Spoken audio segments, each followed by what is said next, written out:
Here we will see in short the life cycle of the malarial parasite and the different sites where the different anti-malarial drugs have their action. So, in short, the life cycle of a malarial parasite is a quite complex one. It has two phases, that is the sexual life cycle which takes place in the female Anopheles mosquito, and the other is the asexual life cycle which takes place in the human, who is the intermediate host, and the mosquito here is a vector. Now how does the life cycle start? When the female Anopheles mosquito bites to an infected person who is having infection of the malaria, get infected from these patient, and the male and female gametes, those are present in the blood of the patient, get entered into the mosquito. Now in the mosquito we can see these blood which is ingested gets digested, but the gametes are resistant to the digestion. So these gametes, that is the male and female gametes, further get fertilized in the gut of the mosquito, and then the gametes which are fertilized, that is the oocytes, are then carried to the salivary gland of the mosquito. So now after reaching the salivary gland of the mosquito, they stay there. Now these mosquito, when bites to an normal individual, there it causes the release of these sporozoites into the human blood. So we can see that after bite of an mosquito, these sporozoites then enter into the bloodstream of the human. Then these sporozoites have a short half-life. So they get immediate shelter into the liver cells, that is hepatocytes. Then there in the hepatocytes they divide and develop into syizones, and this part is known as the pre-erythrocytic stage. And after this, the syizones required a time of 8 to 21 days to get matured into merozoites. Then after maturing into merozoites, the hepatocytes rupture and release these merozoites into the bloodstream. So after release into the bloodstream, these merozoites bind to the red blood cells and then invade the red blood cells. So after entering into the red blood cells, that is RBC, they again mature into, divide and then mature into the further stages, that is the trophozoites. So these trophozoites are again released after the rupture of RBC into the bloodstream and invade the other non-infected RBCs. There they again divide and the merozoites are further released into the bloodstream. This is the asexual cycle of the parasite, where the merozoites, then some of the merozoites develop into the male and female gamete, and again when a mosquito bites human being, these gametes are entered into the female Anopheles mosquito, and there they develop into the gametes, fertilize, and in this way the cycle is completed. So we can see that the three different parts of the life cycle are in human beings are the exoerythrocytic stage, that is the one which takes place in the liver, pre-erythrocytic stage of the cycle, that is before it enters the bloodstream, and the erythrocytic stage of the cycle, that is which takes place into the RBCs. So there are two factors or the terms which you should keep in mind, that is relapse and recrudescence. What is relapse? This is mostly seen in the cases of vivax and ovale species. So whenever the parasite hibernates into the hypnozoites, they remain there in hibernation for several months. and these may get reactivated later on into the cyzones, which are then released as merozoites and undergo the erythrocytic cyzogony, and this is called as the relapse of malarial fever, and mostly seen with the two species, that is vivax and oval. Now what is recrudescence? When all the cyzones and merozoites from the asexual erythrocytic phase, that is the one which takes place in the human beings, are not eradicated completely, that is incomplete eradication of the asexual life cycle, may cause the malarial fever to subside temporarily, but it may have again a reappearance when the surviving merozoites enter the erythrocytic phase. This is called as the recrudescence, that is the development of the fever, that is reappearance of the fever after the temporary subsiding of the fever. It is seen mostly in cases of falciparum and malarial species. So what are the objectives of treatment of malaria? Firstly, we should have a complete cure of malaria. Secondly, we should prevent the progression of disease into the complications, which is then difficult to manage. Third thing is the interruption of transmission from one human being to another human being through the mosquito. And last one is the minimizing the risk of selection and spread of drug resistant parasites that will lead to multi-drug resistant parasite. Now the classification of the therapeutic objectives according to the stage of the cycle where these drugs act is the causal prophylaxis, another one is the suppressive prophylaxis, then the clinical cure, radical cure, and the gametocidal action, that is the action on the gametes to prevent the spread from one human being to other human being. Now we have different drugs which act at the different site of the life cycle, that is pre-erythrocytic phase.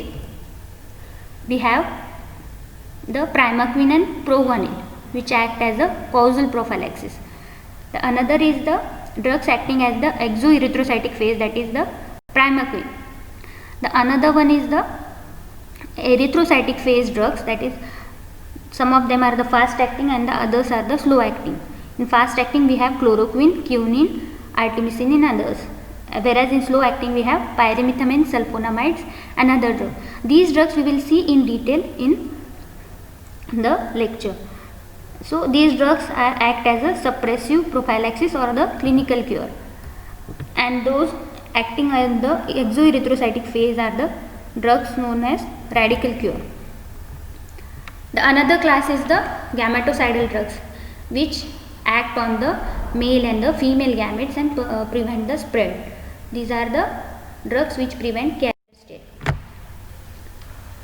So depending upon the chemical structure of the drugs, these are classified as different classes of anti-malarial drugs, like 4-aminoquinones, that is chloroquine or hydroxychloroquine. The other classes are the quinoline, methanol, where we have mefloquine, acridine derivatives like mepacrine, and cinchona alkaloids like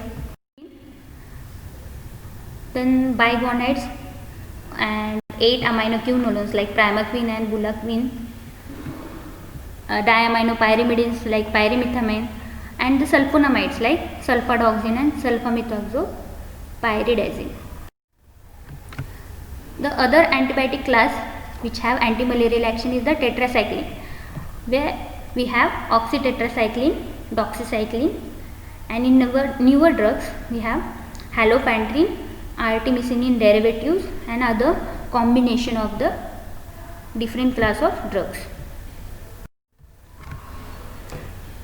Now the aims of using these antimalarial drugs is firstly to prevent and treat the clinical attack of malaria, then to completely eradicate the parasite from the patient's body, which will prevent the relapse and recrudescence and further transmission of the disease also, and lastly to reduce the human reservoir of the infection. So depending upon the mechanism of action, we have another classification of the drugs where the drugs have the different targets for its action in the parasite. So the drugs like chloroquine, quinine, mefloquine, halophantrin and artemisinin act on the hemozoin, which is located in the food vacuole, and thus prevent the heme polymerization. In detail we will see the mechanism of action in the individual drugs, which we will study further in the lecture. The pyrimethamine, proguanil and sulfadoxine. So these are the drugs which will act on the dihydrofolate reductase and the dihydropyridine synthase enzymes, and will inhibit the folate synthesis in the parasite. The other classes, that is primaquine and atovaquine, will act on the electron transport chain in the mitochondria and will have a action on the electron transport chain.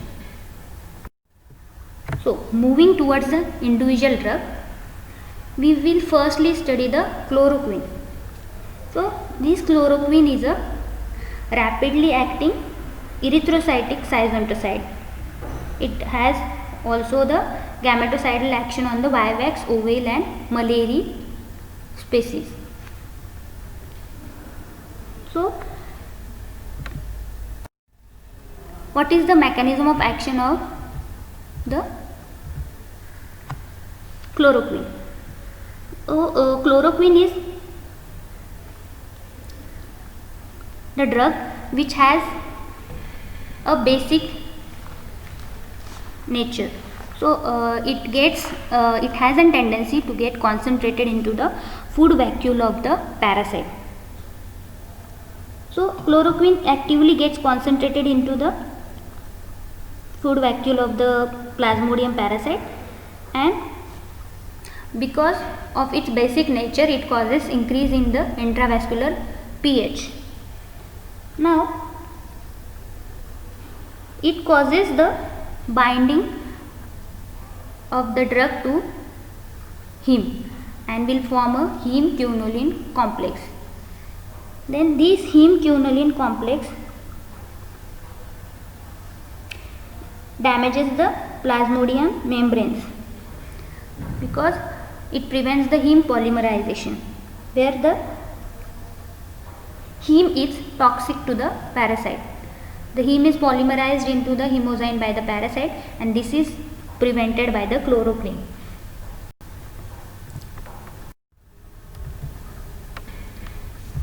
So chloroquine has a large volume of distribution. It is extensive affinity to bind to the tissues. So here we need to give a loading dose because of its large volume of distribution. The half-life is near about 30 to 60 days.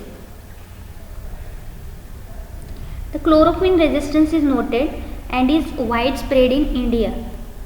So this is the factor which has led to development of further combination therapies where the chloroquine was not effective.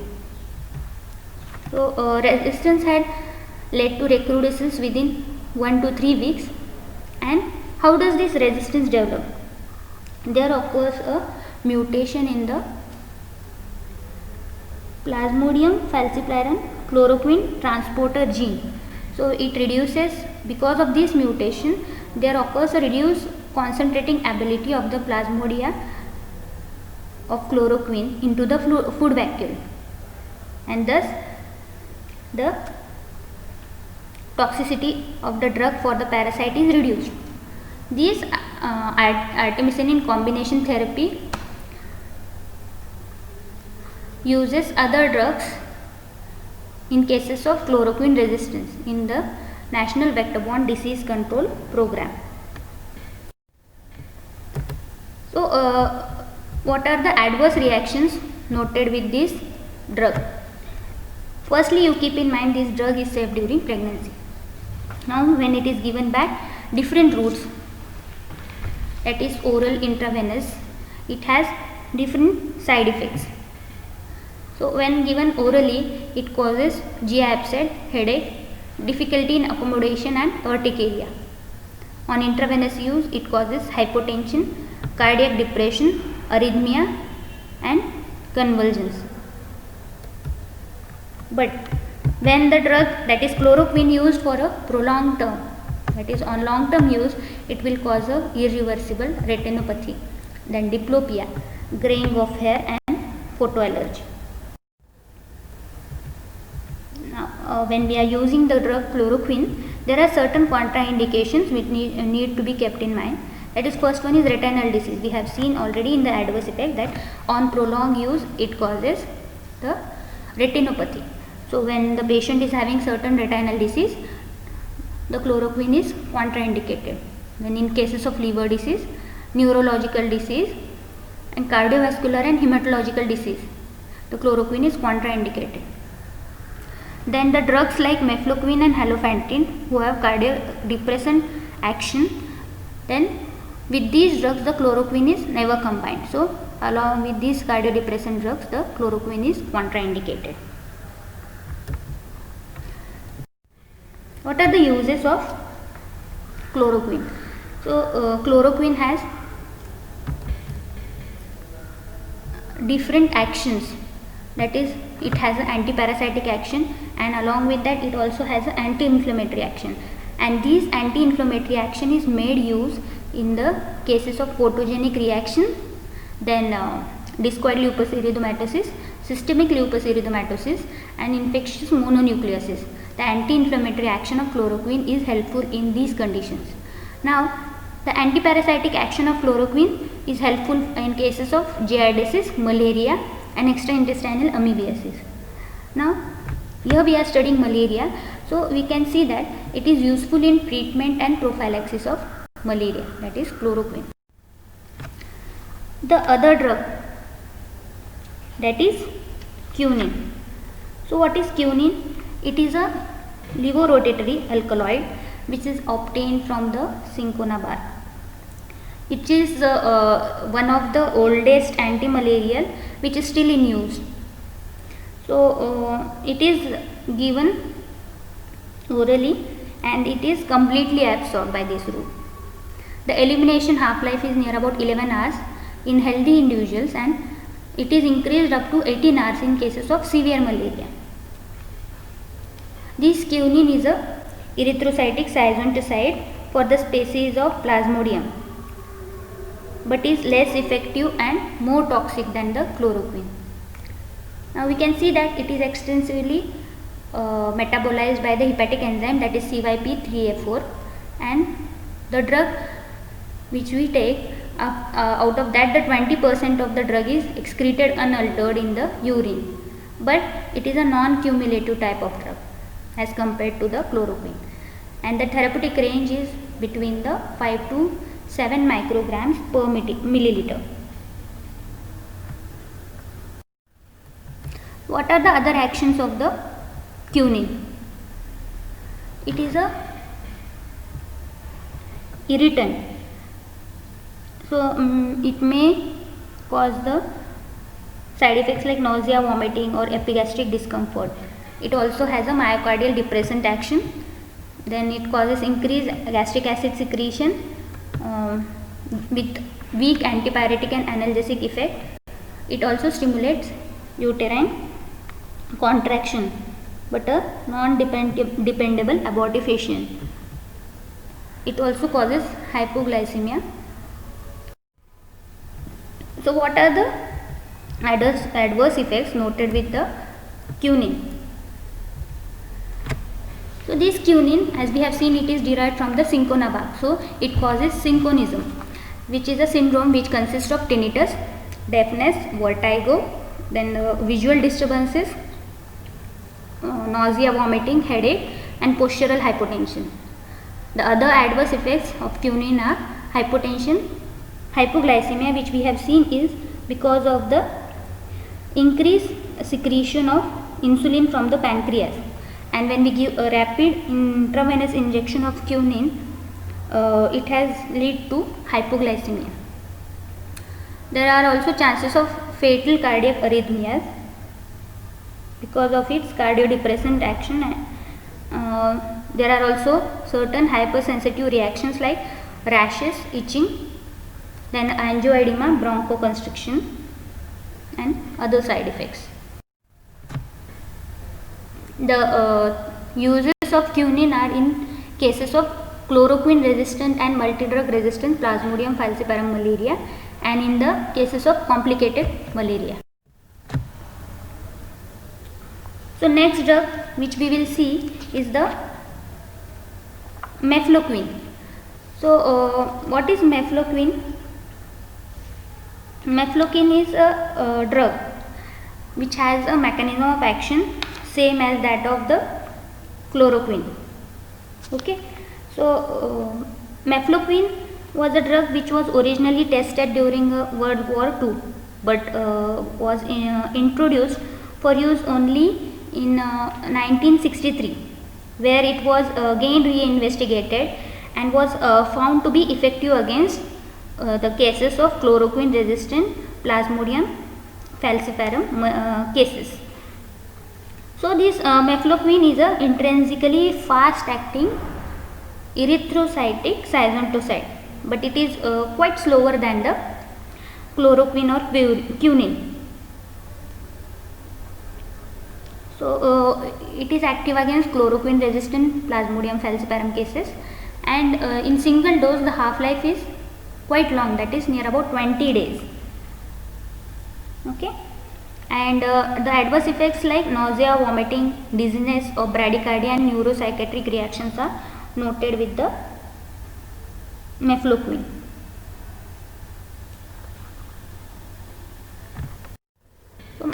It is a drug which is well absorbed orally.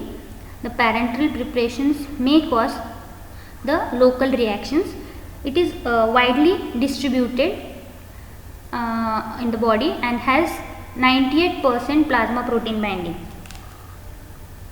It is a cumulative drug like chloroquine, and it gets concentrated in liver, lung and intestine. It has a enterohepatic cycling and long half-life of 20 days. Resistance to mefloquine may confer a cross resistance to other drugs like quinine and haloperidol. So there are certain contraindications for the use of mefloquine, like patients with history of seizures, depression, bipolar disorders should not be given mefloquine. Then along with quinine and haloperidol, it should be avoided, and in first trimester of pregnancy. The therapeutic use is in the prophylaxis and chemotherapy of drug resistant uncomplicated Plasmodium falciparum and vivax malaria, that is in artemisinin combination therapy. The next drug is the drug lumefantrine, which is commonly used in the combination with artemether, that is in artemisinin based combination therapy. So this lumefantrine is a orally active and high efficacy drug which is long acting erythrocytic schizontocide, that is fast and long acting erythrocytic schizontocide. It has a mechanism of action similar to quinoline, like mefloquine and haloperidol. The half life is near about 3 days, and it also has a drawback that it does not have its action on the vivax hypnocytes. Only oral preparation of this drug is available, and it is always co-formulated with artemether. And one thing you should keep in mind that it is administered with the adverse effects which we can see with lumefantrine is it is quite well tolerated as compared to the other drug of the same class, that is haloperidol, but certain side effects like nausea, abdominal discomfort, headache, dizziness, drowsiness and rash were noted. The drug interactions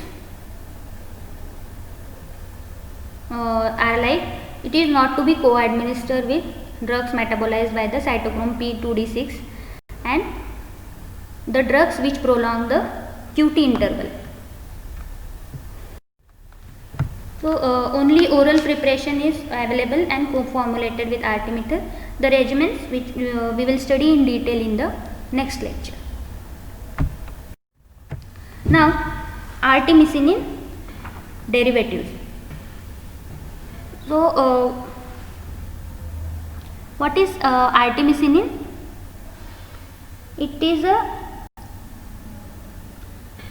Artemisinin is a derivative which is derived from the plant, that is Artemisia annua. Okay, so it is a sesquiterpene lactone endoperoxide which is active against the Plasmodium falciparum, which was resistant to all other anti-malarial drugs, and it is also effective in the cases the strains which are sensitive to these drug and other malarial species. So these artemisinin derivatives are potent and rapid blood siazontosolids, and the action is like parasitemia is totally cleared within 24 to 48 hours. So different formulations of these artemisinins are available, like oral, intramuscular, intravenous and rectal. So in oral we have a dihydroartemisinin, artesunate and artemether, and in intramuscular we have artesunate, artemether, and intravenously only the artesunate is available. So it is a fastest acting erythrocytic siazontoside. The gametocidal action is also present, and the mechanism of action is that the heme of the parasite erythrocytes catalyze the cleavage of the endoperoxide bridge, that is the bridge is cleaved and there is production of the radicals, that is the free radicals which damage the parasitic membranes, that is free radicals inactivate the plasmodial sarcoplasmic endoplasmic calcium ATPase PFATP6, and there occurs the lysis of the parasite. Now this artemisinin is a potent inducer of its own metabolism, but one plus point is that the peak plasma concentration is reached within minutes, and the elimination half-life is very short, that is only 1 hour. So there are certain side effects which are noted with these drugs is nausea, vomiting, abdominal pain, ST segment changes, QT prolongation, which are quite serious one and need to be kept in mind. The other drug interactions are that it should not be given with the enzyme inhibitors. Okay. So artemisinin derivatives are valuable for treatment of severe Plasmodium falciparum infections, then also used as a artemisinin combination therapy for uncomplicated chloroquine resistant malaria.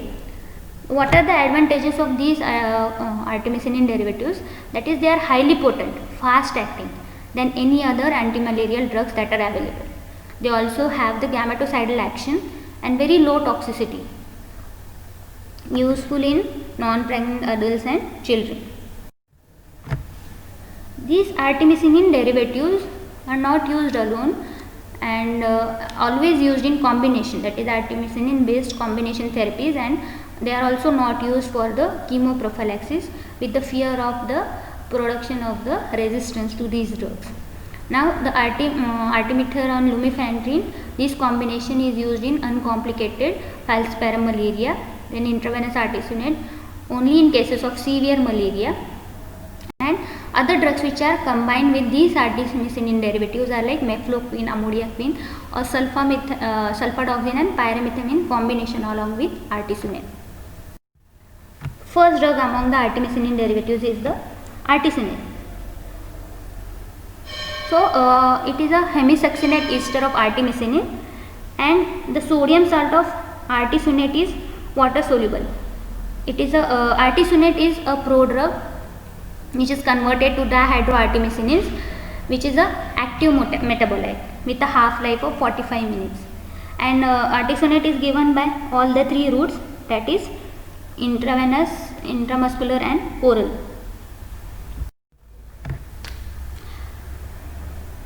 Now next drug is the artemether. So artemether is a methyl ether of dihydroartemisinin. It is a lipid soluble drug and is administered orally but not intravenously. And we have already discussed that the oral absorption is enhanced by the food.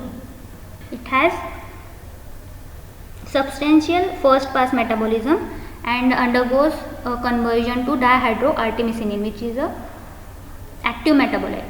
The peak concentration is reached within 2 to 3 hours following intramuscular injection, and the half-life is of 1 hour.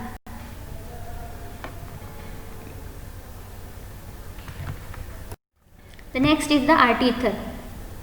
It is a compound which was developed in India and available only as a intramuscular formulation. It is administered only in adults with complicated malaria. It has a elimination half-life of near about 23 hours. So given as a single dose in the 3-day therapy. The other slow-acting erythrocytic schizonticides we will see are atovaquone, which is a fast-acting erythrocytic schizontocide, where it acts by interfering the mitochondrial electron transport chain and pyrimidine biosynthesis.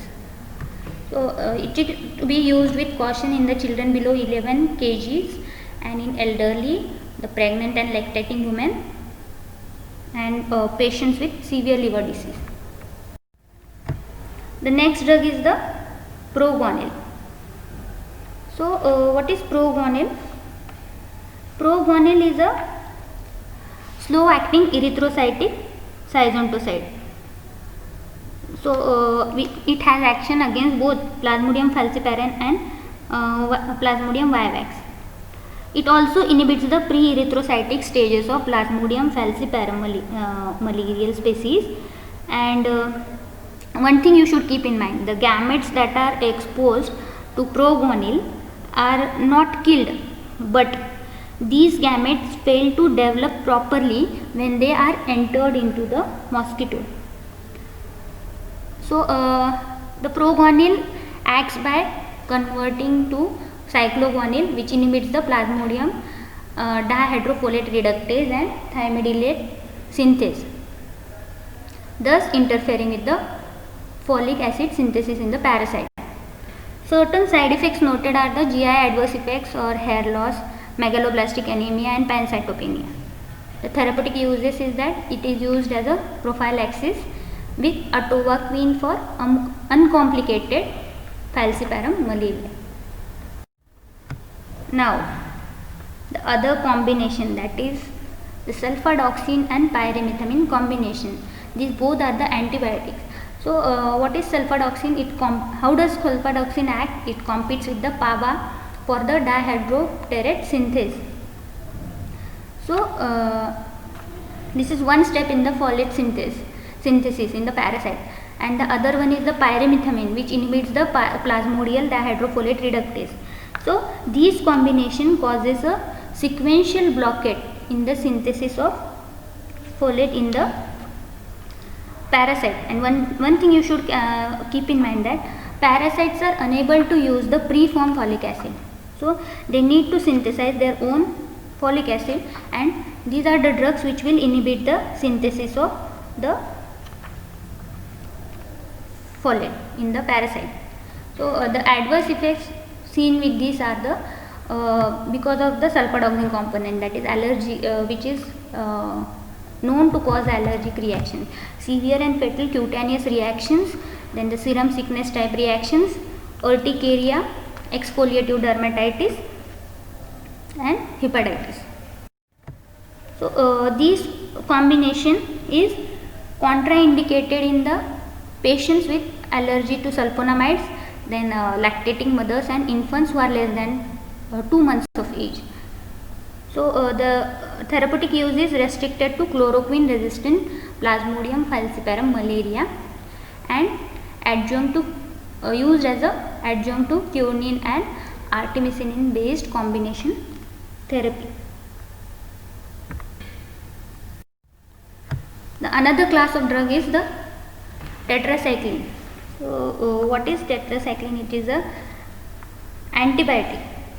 So it is the one which has a weak erythrocytic siazentosoidal action and acts against all the plasmodial species including the Plasmodium falciparum, who is resistant to chloroquine or mefloquine and sulfadoxine and pyrimethamine combination. So this is an important point with these class of drug, that is tetracyclines. So its therapeutic use is alone in prophylaxis of chloroquine resistant Plasmodium falciparum malaria, then in combination with quinine or in treatment of chloroquine resistant falciparum malaria, and also combined with artesunate as a artemisinin based combination therapy for the cases of multi-drug resistant malaria. So tetracycline or doxycycline, it is given as a dose of 100 milligrams per day and is a second line prophylactic for short term travelers to chloroquine resistant falciparum areas. The other drug is the primaquine. So primaquine, unlike other antimalarial drugs, is a poor erythrocytic siazentosoid. It has a weak action on Plasmodium vivax and it also has action on the primary and latent hepatic stages of vivax and ovule. This is an important point related to these drugs, that is it acts on the hypnozoids. It also has a gametocidal effect against all the 4 species. What are the adverse effects related to primaquine? That it causes nausea, vomiting, diarrhea, abdominal pain, hemolysis and methoglobinemia.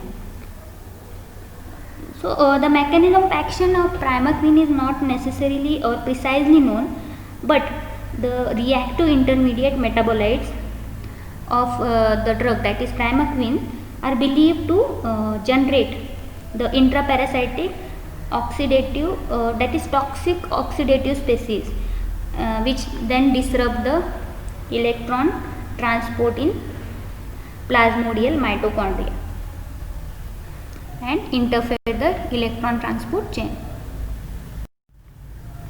So thank you, and in the upcoming lecture, that is the next lecture, part 2 of antimalarial drugs, we will study the different antimalarial regimens and the different combination therapies which are used in the malarial infection.